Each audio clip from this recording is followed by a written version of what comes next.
Que tal, saúdos? A Conselleira do Mar comparte as reclamacións do sector para que a ría da Arousa sexa considerada zona catastrófica. Dende Rianxo, Marta Villaverde insta o Goberno Central a que saque canto antes as axudas que xa se contemplan na declaración de febreiro do Consello de Ministros de Galicia como zona de emerxencia de protección civil. Vémolo de contado xusto despois dos titulares. O Concello de Pontevedra cifra en máis de 4 millóns de euros os estragos producidos polos temporais. As contas recompilan 41 incidencias rexistradas dende novembro do ano pasado a finais de xaneiro deste 2026. Os estragos no recinto feiral e no colector do Río dos Gafos son os de contía máis elevada. A Mancomunidade do Salnés ten preparado xa o proxecto para a reforma do que será o futuro centro logístico multiservizos. A transformación desta nave está orzamentada en 600.000 euros. O organismo comarcal acaba de conseguir unha axuda da Xunta pola metade dese importe.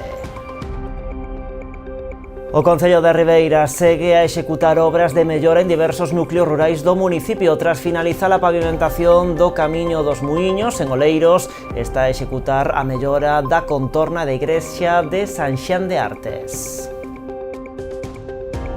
Zona Aberta de Vilagarcía pon en marcha a súa campaña polo Día do Pai. O colectivo de comerciantes e hostaleiros lanza Pra Papá por 10, unha proposta diferente explicando en Zona Aberta o tratarse dun 19 de marzo especial, xornada festiva en Galicia. Convidan a clientela a participar e gañar vales de compra polo valor do ticket que presenten, pero ollo multiplicado por 10. E a Mancomunidade Barbanza Arousa entregou este martes na Pobra os premios da ruta Máis que Tapas, na que participaron 34 locais. A mellor tapa de Rianxo foi pro restaurante Agro da Corna, en Boiro para La Tablita, na Pobra Probar la Calle, en Ribeira para Recobeira. Asuntos que vemos de contado aquí nas Novas do Día en Canal Rías Baixas.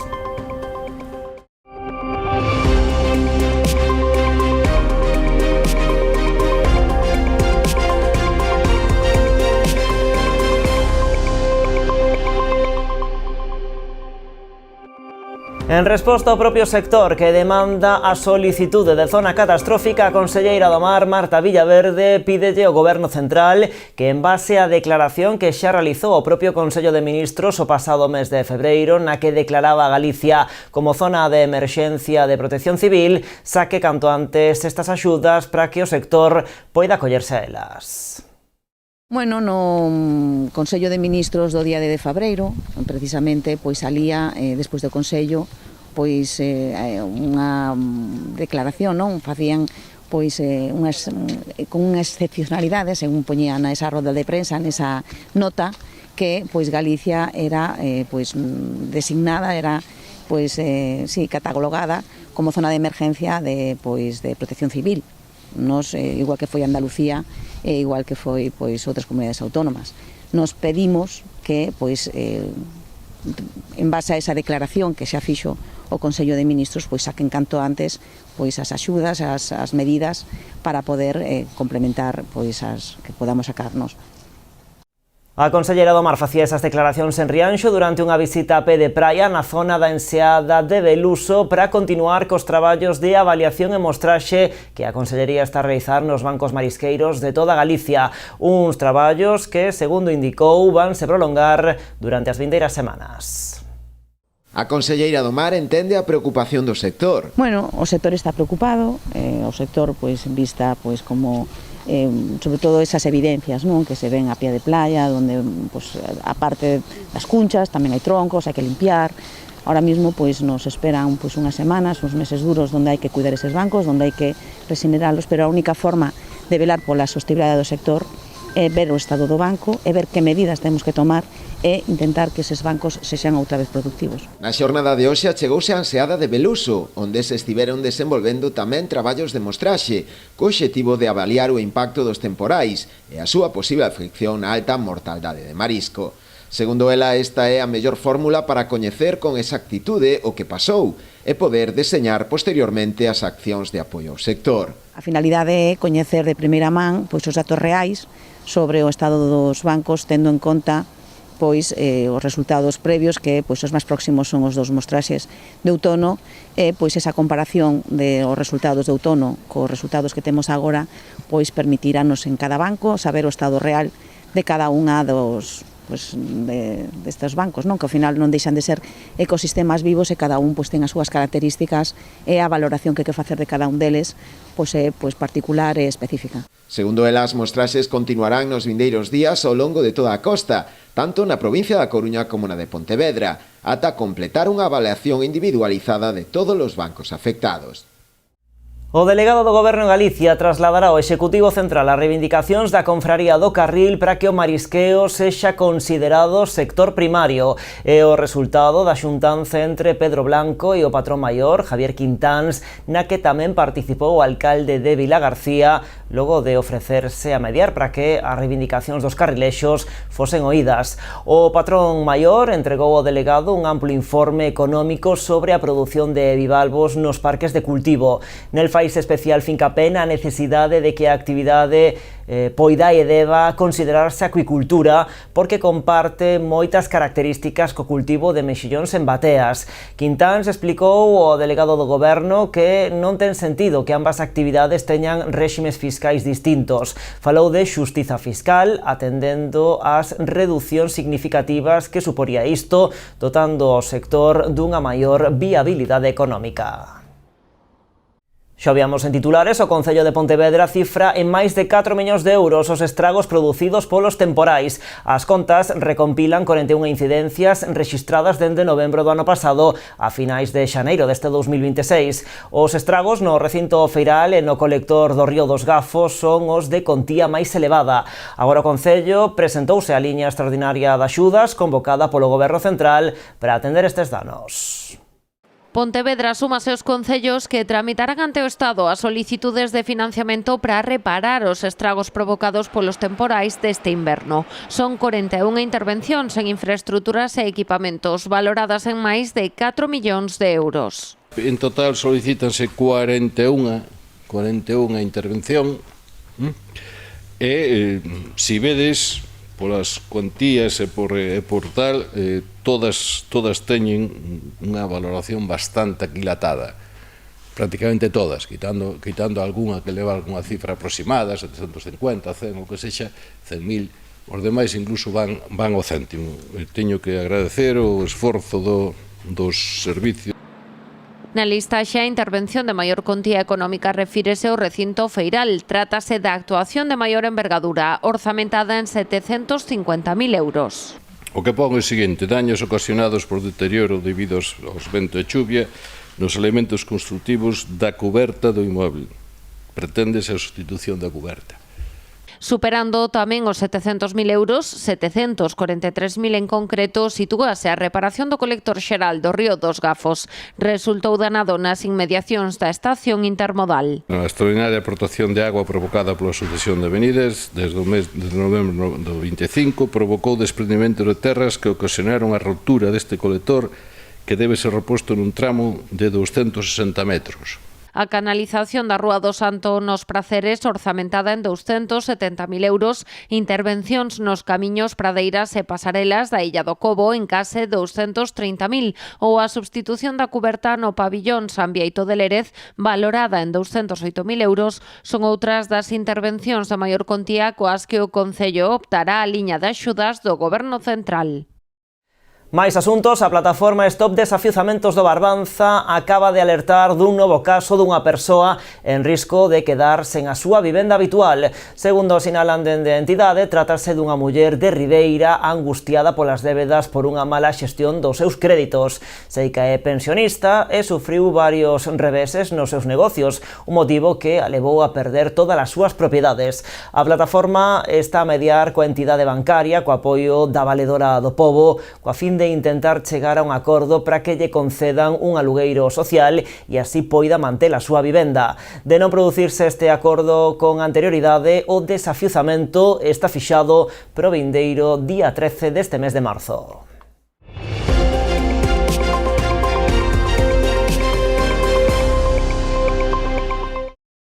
A Mancomunidade do Salnés ten preparado xa o proxecto para a reforma do que será o futuro centro loxístico multiservizos. Trátase dunha infraestructura estratégica para a comarca que aglutinará distintos servizos mancomunados como o parque de maquinaria ou espazos formativos.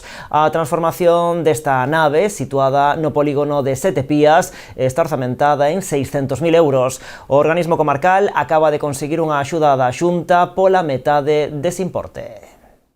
Este será o futuro centro loxístico multiservizos do Salnés, un proxecto estratégico para a Mancomunidade que xa está preparado para converterse en realidade. O organismo comarcal conta xa coa proposta para a reforma da nave de 2.400 metros cadrados que adquiriu no polígono de Sete Pías. Nela concentraránse distintos servizos mancomunados. O parque de maquinaria, pois a día de hoxe pois tamén pois vai a poder estar aí, o laboratorio, o prototipado tamén, pois tamén de alguma maneira pois vai poder estar aí, os cursos de formación que esta comarca se caracterice tamén pola formación, pois tamén pois vai a estar precisamente nese centro loxístico. A posta en marcha deste centro loxístico permitirá importantes avances noutras prestacións claves para o futuro. Digitalizar todo o que é a auga da Mancomunidade do Salnés vai ser un tema moi importante.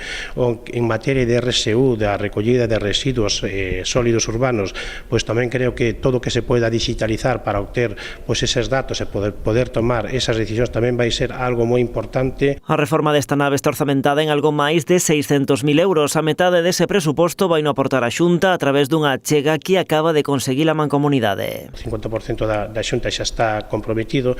Este 50% restante estamos vendo precisamente dende a Mancomunidade porque serían fondos propios, ver as distintas posibilidades e ao mesmo tempo pois tamén se está facendo algunha xestión con outras administracións por si é posible tamén que se poida cofinanciar precisamente un proxecto sobre todo tan importante para o desarrollo dunha comarca. A operación de compra desta nave supuxo un desembolso de 700.000 euros por parte da Mancomunidade que van financiar a través do canon que lle van cobrar a empresa que está a instalar a rede comarcal de coches eléctricos durante 20 anos. Pero este centro loxístico suporá tamén un importante aforro en servizos que ata o momento están espallados en distintas instalacións. Todos os servicios que se están prestando en distintos puntos que están pois un pouco esparcidos, pois tratamos de centralizar para que efectivamente ese aforro económico pois de alguma maneira se poida ver palpable. Por lo tanto é un centro loxístico que precisamente nos vai a dar un impulso, pero tamén nos vai a permitir recortar pois eses gastos que ao mellor pois estaban pois un pouco esparcidos e de alguma maneira pois tratamos de minorizar ese gasto. A previsión da Mancomunidade é arrancar estes traballos o antes posible co obxectivo de culminar a reforma antes de que remate o ano. E o Concello de Pontevedra recibiu este martes a solicitude de licenza por parte da Deputación para afrontar a segunda fase das escavacións arqueolóxicas no convento de Santa Clara. Segundo informou o edil de Urbanismo, os servizos técnicos municipais xa están estudando o proxecto que, recordemos, conta co visto bo de Patrimonio da Xunta. A súa tramitación é prioritaria para o goberno local.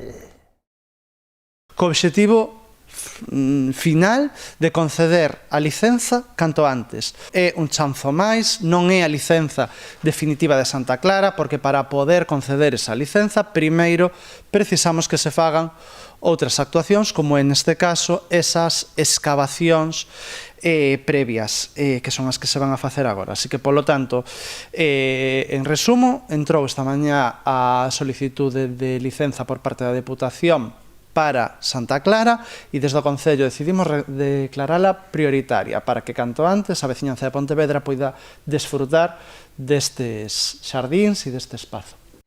E o Concello de Ribeira segue a executar obras de mellora en diversos núcleos rurais do municipio. Tras finalizar a pavimentación do Camiño dos Muiños, en Oleiros, está a executar a mellora da contorna da igrexa de San Xan de Artes. Realizamos unha pavimentación de 45.000 euros no Camiño dos Muiños, unha estrada que se atopaba pois un estado bastante malo e que vai a mellorar pois non só a calidade de vida de todos os veciños que ali viven, sino tamén pois a seguridade vial no tránsito pois de todos os vehículos que pasan habitualmente por ali. As outras actuacións que se atopan aínda en fase de execución é a mellora da contorna da igrexa de San Xián na parroquia de Artes.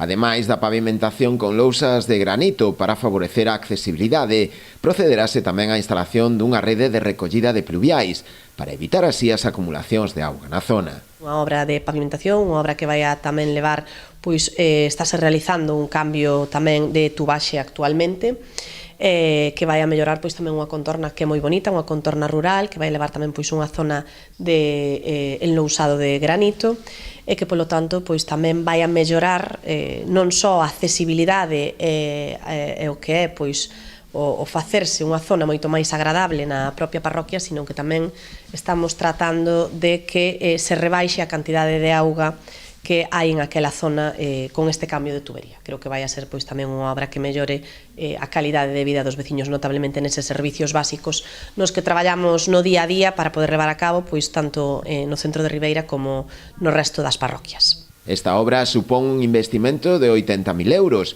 con cargo ao Plan de Obras e Servizos da Deputación da Coruña. E por outra banda, o Executivo boirense ultima o que será o proxecto para a sustitución do céspede artificial nos campos de fútbol de Vista Alegre, atendendo así a unha bella reclamación dos clubes que empregan a cotío esta instalación. Segundo indican dende o Concello, a idea non é outra que presentar o proxecto unha vez rematado a varias liñas de subvencións para poder executar a obra xa ao longo deste ano. Con esta actuación, o Concello busca reafirmar o seu compromiso coa promoción do deporte no municipio, especialmente nas categorías base, non só con axudas directas a clubes e entidades, senón tamén coa mellora das instalacións municipais que son fundamentais para a práctica deportiva.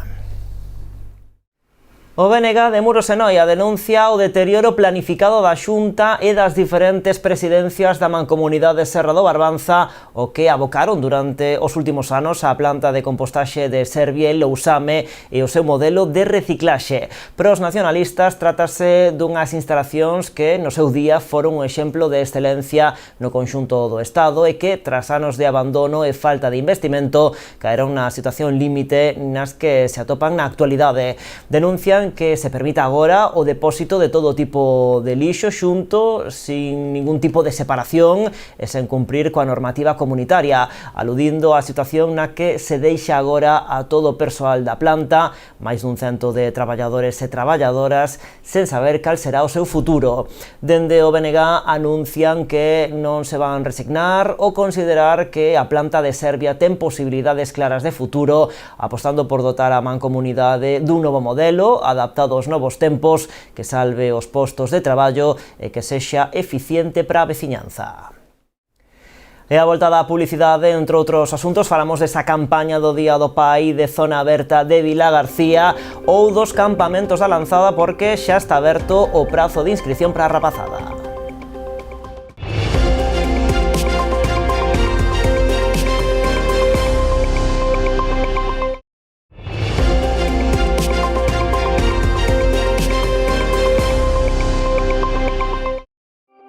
Aquí seguimos nas novas en Canal Rías Baixas. Tras 35 anos de traballo, a Asociación Down Pontevedra Xuntos tense convertido en todo un referente no apoio ás persoas con discapacidade intelectual e ás súas familias. Actualmente, dende as súas instalacións na Rúa do Gorgullón, en Pontevedra, atenden máis de 120 persoas.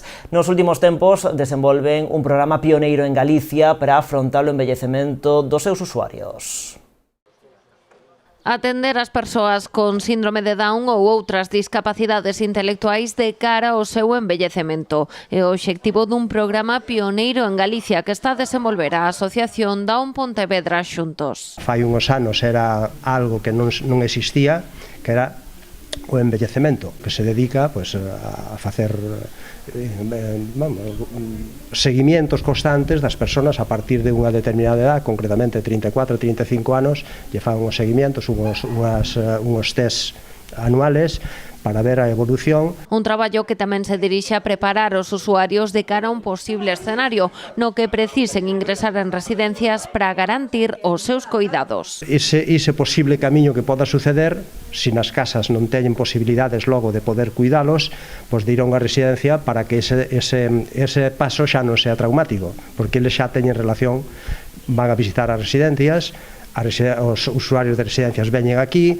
Este programa é un dos eixos de actuación da asociación. Down Pontevedra Xuntos traballa tamén no ámbito educativo, con profesionais da entidade en contacto permanente cos orientadores dos colexios onde están os rapaces e no eido laboral. Pero temos bastante colaboración de empresas da contorna para poder facer prácticas ou incluso contratacións laborales. Neste momento temos 27 personas no programa de empleo. Todas elas tuveron algún tipo de experiencia xa laboral.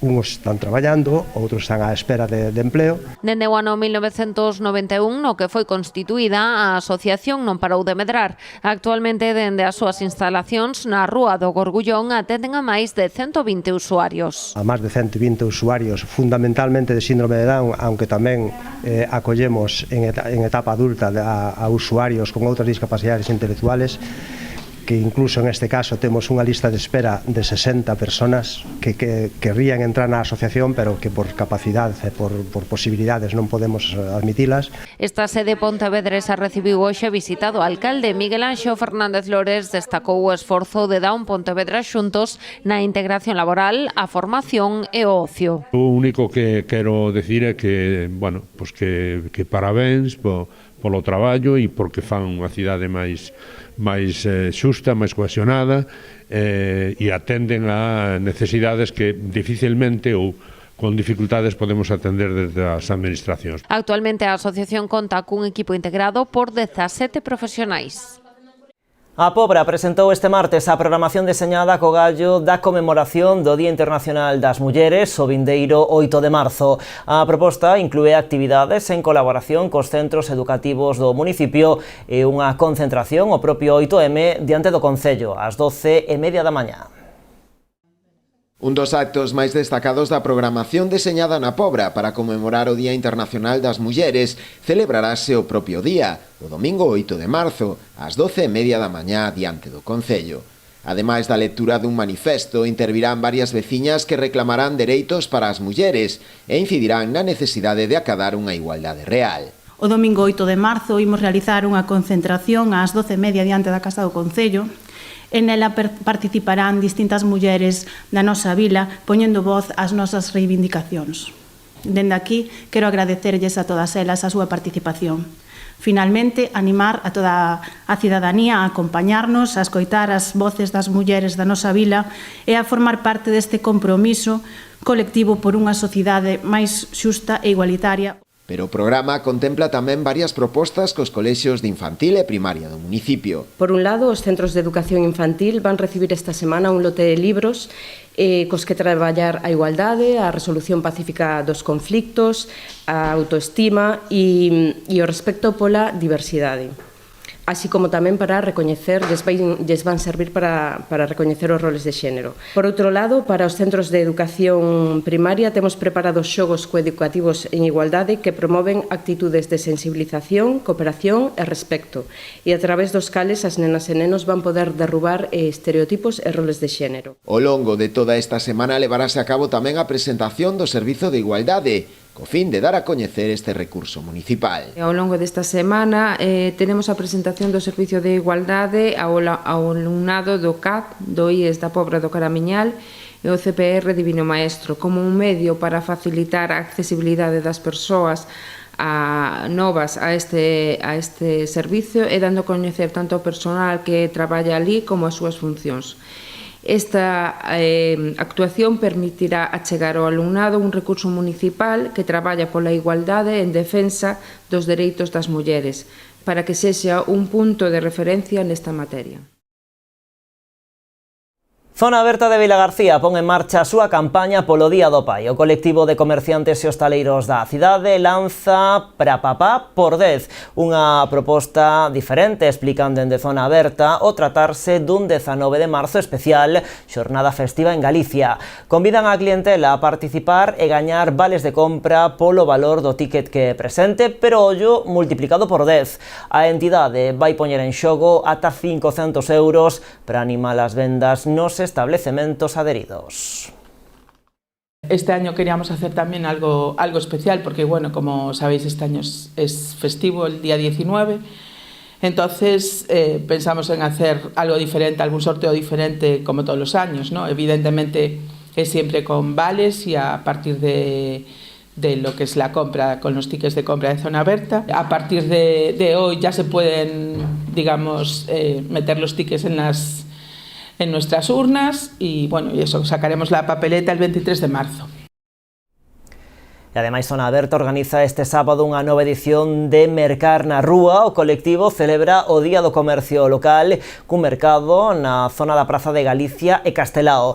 Trátase da sexta edición desta proposta na que poderemos atopar distintas oportunidades con grandes descontos. Nesta edición, na que volverá a haber premios para a clientela na ruleta de Zona Aberta, participan uns 40 establecementos.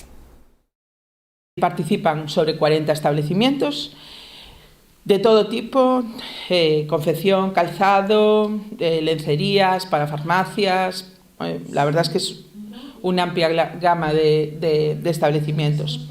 También contamos con una actividad para los niños en colaboración con la empresa Kids and Arts, que será desde las 11:30 hasta la 1:30 y que permite a los padres pues facilitar las compras, los dejan ahí con ellos y así pues bueno. Además tenemos siempre, como siempre, la ruleta de la suerte, que es con cada vale, o sea, con cada compra te da un vale y tenemos un pequeño sorteo con varios regalos, ¿no?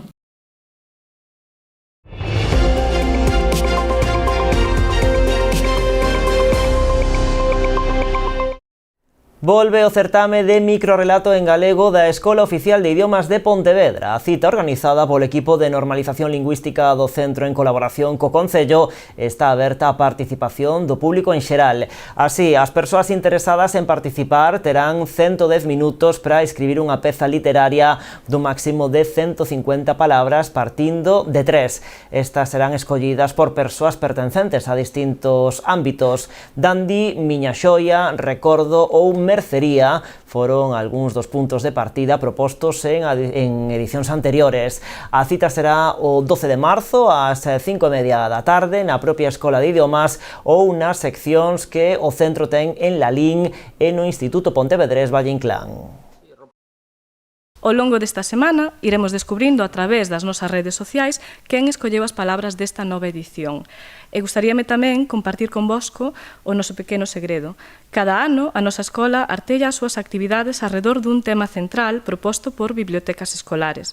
Ese mesmo tema é o que nos inspira para organizar o certame e a partir del convidamos persoas vencelladas a ese ámbito para que escollan as 3 palabras. Para nós non só é unha competición literaria, senón unha maneira de demostrar que a lingua galega está viva, pode ser empregada en calquera contexto cotiá e tamén é plenamente válida para a creación artística.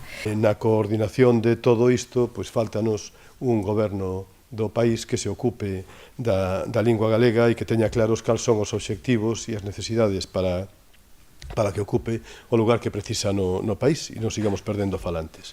De todos xeitos, o labor dos equipos de normalización é intachável. Preto de 1.200 bailaríns daránse cita en Pontevedra será o vindeiro 8 de marzo no marco da terceira edición de Dancing Galicia. O campeonato multidisciplinar de danza celebrarase no Auditorio a Fundación da capital pontevedresa. Muy orgullosos de poder lanzar este campeonato. Queríamos hacerlo en Pontevedra porque Pontevedra es una ciudad que pues no tenía ningún campeonato de danza. Creíamos que era importante lanzarlo aquí, creíamos que era importante sacar un poco de Vigo también, ¿no? Que se están haciendo muchos campeonatos allí y traerlo pues a Pontevedra, que es una ciudad donde también merece tener un campeonato pues de estas características de danza. Hay muchas escuelas aquí también de danza que apoyan el evento. Viene la mayoría pues escuelas de Galicia, pero también vienen de Tenerife y de León, de fuera de Galicia. Que conta este domingo aquí en Pontevedra con ter 1.200 participantes e poder chegar tamén a 1.200 persoas de público, non? É dicir que son cifras importantes, e aínda que as cifras non son todo, obviamente, nin en nada, nin tampouco na cultura, sí que dan idea un poquinho da dimensión dun proxecto que vai consolidándose pouco a pouco, que vai crecendo pouco a pouco. A proposta está aberta a grupos, solistas, dúos e tríos a partir dos 4 anos e abrangue diferentes disciplinas, entre elas a danza clásica, lírica, fusión, show dance e baile moderno. A organización prevé que a edición de 2026 supere as cifras de participación e asistencia de anos anteriores, reforzando o posicionamento de Pontevedra como escenario de grandes eventos culturais e artísticos. Dancing en Galicia promove a creatividade, o talento e a paixón pola danza, ofrecendo ademais bolsas de formación en conservatorios profesionais e escolas de prestixio, co obxectivo de impulsar o desenvolvemento artístico dos participantes e fomentar a colaboración entre o tecido empresarial e o sector cultural. A Mancomunidade Barbanza Arousa entregaba este martes na Pobra os premios da ruta Máis que Tapas, que se desenvolveu durante os meses de novembro e decembro do ano pasado. Nesta edición participaron 34 establecementos dos 4 concellos que integran a entidade. A mellor tapa en Rianxo foi pro restaurante Agro da Corna, en Boiro para La Tablita, na Pobra Probar la Calle e en Ribeira para Recobeira. Barbanza Arousa entregou esta mañá os premios aos establecementos gañadores dunha nova edición do Máis que Tapas, celebrado durante as fins de semana do pasado mes de decembro e tamén a 1ª de decembro. Dende a entidade fixeron unha valoración máis que positiva desta edición, que ven desenvolvéndose dende hai 11 anos. Foron en total uns 34 locais hostaleiros os que tomaron parte nela, servíndose unhas 6.500 tapas. Unhas cifras que evidencian ás claras a relevancia desta iniciativa. Nesta ocasión foron 34 os locais participantes que serviron máis de 6.500 tapas ao longo das 4 fins de semana. Estas cifras evidencian a relevancia do sector hostaleiro no desenvolvemento económico do territorio, con un impacto directo estimado superior a 32.000 euros nos propios establecementos. O que se busca en definitiva non é máis que resaltar a riqueza gastronómica do territorio, así como os viños da ISP Barbanceiria, fomentando ademais a actividade hostaleira en tempada baixa. Podemos seguir dicindo que este é un proxecto consolidado da Mancomunidade en colaboración cos 4 concellos, no que ano a ano temos unha maior participación e ao mesmo tempo un maior nivel nas tapas dos 4 concellos. Asimismo, tamén é esta cita é, digamos, unha das motivacións para que se achegue xente ao noso territorio, tanto dos concellos do arredor como do resto de Galicia. Co cal, pois estamos falando dunha actuación de éxito que xa está consolidada e que continuaremos con ela ano a ano. Tanto as nosas tapas, con nosos produtos frescos en conserva, como os viños da ISP Terra do Barbanza e Iria, que tamén colaboran nesta acción, teñen máis visibilidade, coa mesma, teñen máis visibilidade e están sendo cada vez máis recoñecidos no noso territorio, así como noutras comunidades autónomas do territorio nacional. Os gañadores por cada concello foron en Rianxo, Agro da Corna, Castelao e o Vilar, en Boiro, La Tablita, La Ubia e Furia, na Pobra, La Calle, a Taberna dos Cuñados e o Sanxo, mentres que en Ribeira os gañadores foron a Recobeira, e Chalehuevos e a Tapería de Marís. Xa está aberto o prazo para que as familias poidan solicitar unha praza para a rapazada nos campamentos da Lanzada da Deputación de Pontevedra. Para este verán ofertaránse 1.540 prazas para nenos e nenas empadroadas na provincia e nados entre 2013 e 2018. Desas 1.540 prazas ofertadas, 1.330 seguirán o procedemento xeral, tendo que aboar 110 euros por praza ou 80 no caso de familias numerosas ou monoparentais. As 210 restantes resérvanse para menores en situación ou risco de exclusión e serán financiadas ao 100% polo organismo provincial. Os campamentos terán lugar ao longo do verán a través de 11 quendas de 7 días de duración, de domingo a sábado, e desenvolveránse entre o 21 de xuño e o 5 de setembro. Os campamentos inclúen distintas actividades socioculturais, recreativas, formativas, ambientais, científicas e de convivencia, así como saídas educativas e de lecer. O prazo de solicitude destas prazas vai permanecer aberto ata o 20 de marzo. E unhas 2.000 persoas participaron no desfile de Entroido de Poio, máis de 20 grupos, 10 comparsas e participantes individuais e por parellas protagonizaron un acto que rematou en Campelo cunha grande festa na Praza da Granxa. Os participantes chegaron dende distintos puntos da provincia a un desfile cheo de cor e moi animado, creando un ambiente espectacular nas rúas. Alí a troula continuou en Campelo con música, baile e a entrega dos premios. En total repartíronse case 5.000 euros entre os gañadores das distintas categorías, individual, parellas e grupos, tanto en infantil como en adultos. Ademais, houbo mencións especiais a mellor animación e choqueiros. O Entroido continúa aínda en Poio ao longo deste mes. O desfile e enterro do galo bruxo en Samieira vai ter lugar o día 14 e o enterro da galiña Vilarica en Vilariño será o 19 de marzo.